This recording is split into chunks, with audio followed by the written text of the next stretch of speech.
Celebrating junior bowling, elevating junior bowlers. Prodigy Bowlers Tour welcomes you to episode 133, the 2022 Kansas City Open November Points Tournament, Division I Championship Round. Today, 5 finalists will compete in a series of head-to-head matches where the winner will keep advancing as long as they keep winning. On the 6th anniversary of Prodigy Bowlers Tour's inception, it seems like a good time to take a trip down memory lanes and answer a few questions, like, what is Prodigy Bowlers Tour? And who is this Coach Randy person? And why does he want to put our kids on the internet? Good questions, those. Well, I'm that Coach Randy person, and the year was 2016 when it all began. A year earlier, I'd been named youth director at a bowling center in suburban Atlanta. I served in this capacity strictly as a volunteer. I wasn't an employee of the bowling center, although I did bowl several adult leagues in that house. Our youth league had several of the best youth bowlers in the Atlanta area, and a handful of them would routinely stay after league each week and stage their own little mini tournaments, bowling a game or two to seed themselves into a stepladder, and then they'd compete to crown a weekly winner for nothing more than bragging rights. Sometimes I'd bowl with them. Never hurts an old guy's street cred if he can show these kids that he's still got some gas in the tank. Well, I'd spent the last 50 years working in broadcast media. While living in Dallas and playing the hits on the radio in the 1970s and 80s, in my spare time, I pursued my childhood dream of becoming a professional bowler and became a member of the PBA. But my career in broadcasting prevented me from ever seriously pursuing a career in bowling, although I did enjoy some moderate success in some of the PBA tournaments I entered, and I even came close to winning a couple of them. But broadcasting was my first passion, and it occupied the lion's share of my time. In the late 1990s, I moved from Texas to Atlanta, where I became the lead play-by-play voice for PGA Tour Radio. He's got the putter out on the fringe on the very back of the green, 66 feet, and Tiger just touches it to get it started.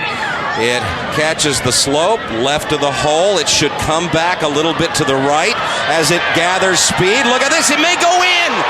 He's holed it. By the early 2000s, I started diversifying my skill set and started dabbling in video production. In 2009, I was inducted into the Texas Radio Hall of Fame while I was working from home as a voiceover talent and independent producer of commercials and explainer videos. I say silly things for radio stations like, the best mix of the 80s, 90s, and now. Or, the news watch never stops. Hey, it's a living. In 2012, I started coaching kids at the bowling alley, and 3 years later, they handed the reins of the youth program over to me when the lady that had run the program for years decided it was time to retire.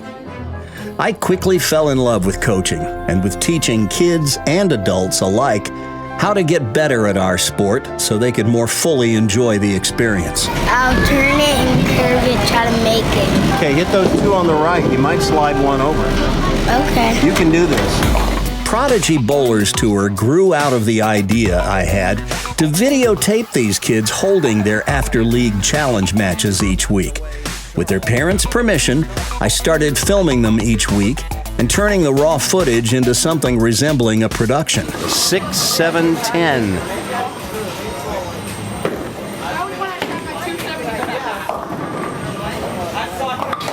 Oh, but what a shot! Looking back on it now, it was pretty primitive, but the idea was merely to promote our youth program. I figured if youth bowlers throughout the Atlanta area saw the show, some of them might pester their parents and get them to drive across town so they could join our league. It was always about growing our youth program. But a funny thing happened.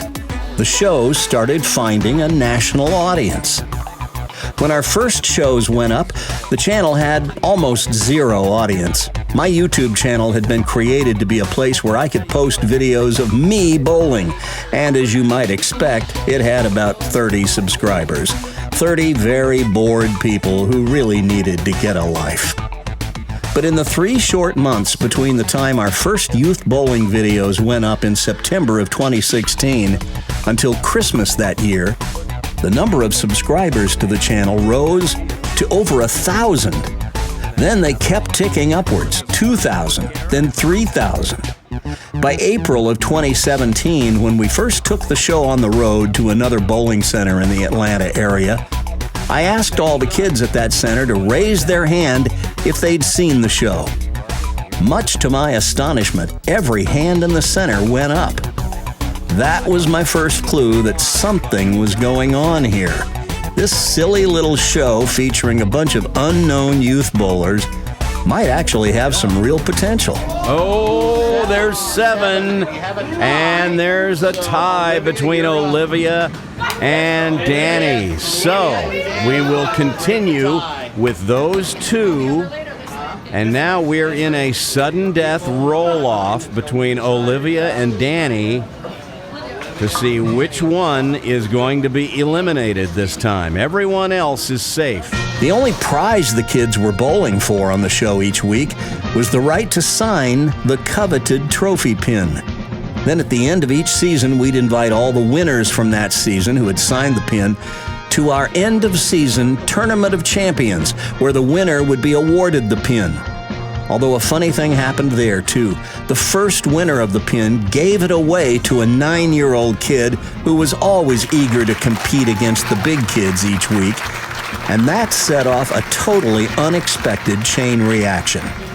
The next year, the winner of our TOC gave the pin to the player he defeated, who had won the most times that season on Prodigy, and he felt like he deserved it the most.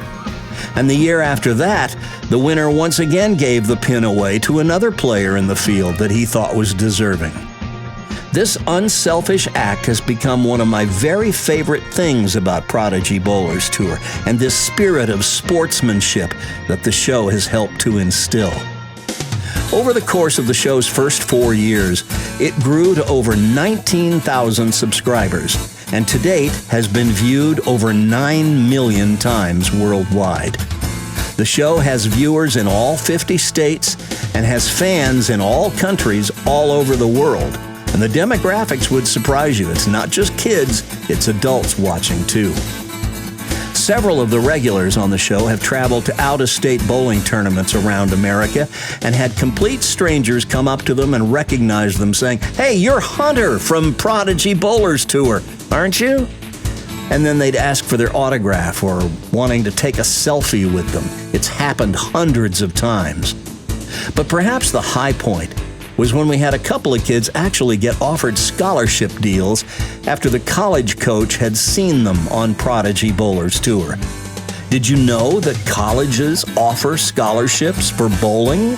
Oh yes, we've had kids on Prodigy Bowlers Tour who are now attending college on a free ride they got, strictly on their bowling scholarships. Then I learned that even some of the touring pros on bowling's biggest stage were watching the show. And that's when I got bold and approached a few of them to make an appearance on the show, and some of the sport's biggest names obliged by recording selfie videos to help us open some of our most important episodes. Players like the world's #1 Jason Belmonte, Hall of Famers Parker Bone III and Norm Duke, and one of the hottest players on tour in recent years, Kyle Troop. Everything was cooking right along, and then, in March of 2020, the pandemic hit. Our youth leagues all scattered to the wind, and with it, production of Prodigy Bowlers Tour came to a screeching halt. For a few months, I made an attempt to pacify our audience with a silly show I concocted and shot in my living room, where I drew names of viewers from a drum and bowled for them on a carpeted lane that I had at home. But even that ended when I suffered a leg injury and could barely walk. Observing social distancing, preserving our life expectancy. This is Pandemic Bowlers Tour.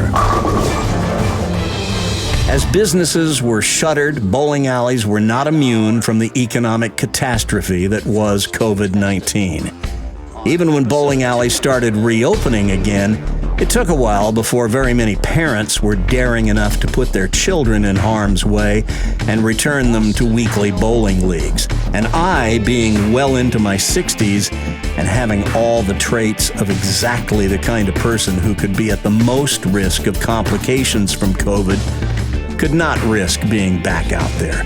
So Prodigy went into the deep freeze for 18 months.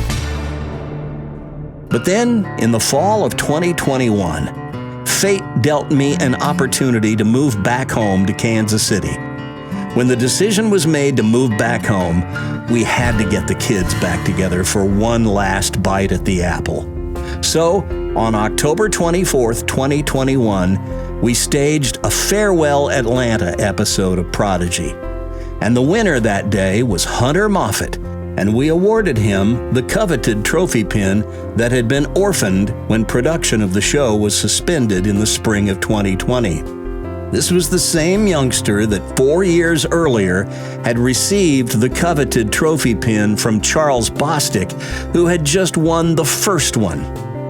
Well, 9 months later, in July of this year, 2022, Hunter took that pin with him to Grand Rapids, Michigan to Junior Gold, the largest youth bowling tournament in the world, and kept the tradition alive by giving it away. And the person he gave it to was Charles Bostic, the same kid who gave him the first pin 4 years earlier, putting an exclamation mark on the Atlanta chapter of Prodigy Bowlers Tour. In June of 2022, we opened a whole new chapter of Prodigy Bowlers Tour when I partnered with the Kansas City Open. Now, when the KCO holds its monthly tournaments, the Prodigy cameras are rolling. Each month, we cover both the Division I and one other division's stepladder finals. See you later. Michael Anderson, you have won the 2022 Kansas City Open Invitational. So when someone asks the question, what is Prodigy Bowlers Tour? It's a made-for-YouTube TV show that's designed to look, sound, and feel as much like a network telecast of professional bowling as I can make it on a production budget of essentially zero. Except the stars of the show are not professional bowlers, but kids. Really talented kids. But make no mistake, just because the stars are kids, there is no less drama unfolding on Prodigy Bowlers Tour than what you would find on a PBA telecast.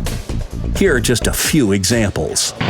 Logan needs 5 pins on his first ball, and he will win this game. But I guarantee you, he's not thinking about that right now.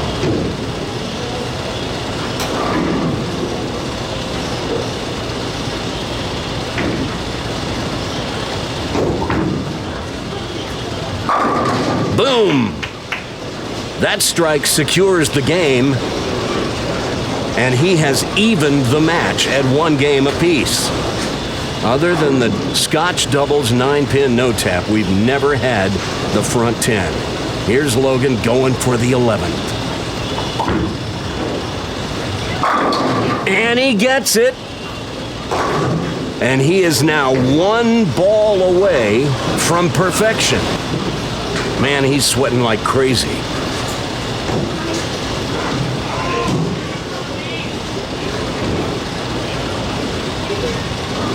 There's nothing left to say.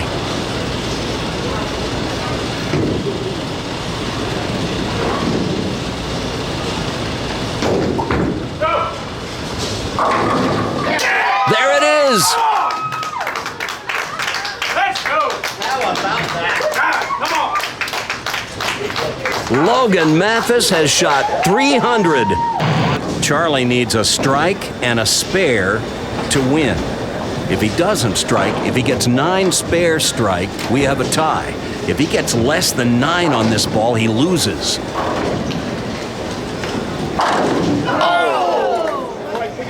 Whoa! What a time for a stone 8. Well, that definitely sets up the possibility of a tie. Charlie must make this 8-pin and then strike for a tie. Let's watch it again.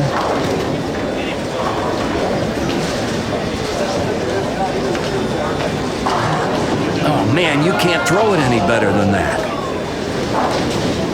Watch his reaction.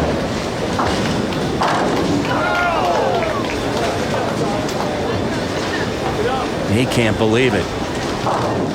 And now, to make matters worse, there's been a scoring malfunction. The scoring gave him a strike. Even the pin setter thought that was a strike. But now he must make this and then strike to tie. Oh, you're kidding. Oh no. Oh no, no. Well, he's just opened the door for Colby now. Colby needs to fill 19. Now he's working on a spare, so he's got to watch his count on the first ball as well.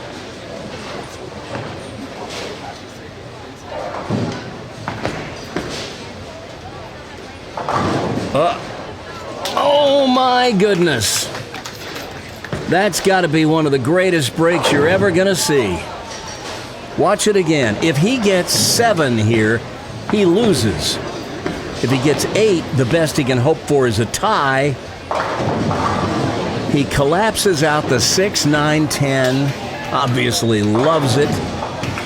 And with that strike, he can win the match right here. He needs 9 pins on the next 2 balls to claim match 1. Well, he's not done yet. He needs to get 2 of these, or all 3, to win the match.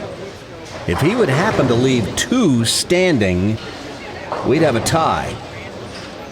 And in the unlikely event he would happen to whiff this completely and leave all 3, then Tashawn Clark would be the winner.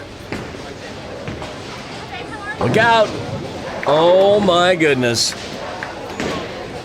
He gets it by the hair on his chinny chin chin. I started my broadcasting career in 1969, right here in the Kansas City area when I became a disc jockey at Boss Radio, the Big 13-8. Got this reminder for you that the Westport Community and Johnson County Free School. In the 53 years that have ensued, I am as proud of the work I've done creating and producing Prodigy Bowlers Tour as I am of anything else I ever did working in broadcast media. And the friendships I've made along the way with the young bowlers themselves, many of whom are now young adults, as well as their awesome parents and families, have been some of the greatest gifts I've been given in my life. And I'm so grateful for every single one of them. I hope that in the months and years ahead, the youth bowling families here in the Kansas City area will come to realize that creating this show gives me as much joy as I hope they get out of bowling on it or seeing their children appear on it. And if somehow along the way the kids who appear on the show benefit from the experience, then so much the better. I do it for them. But I get so much more out of it than I could ever explain.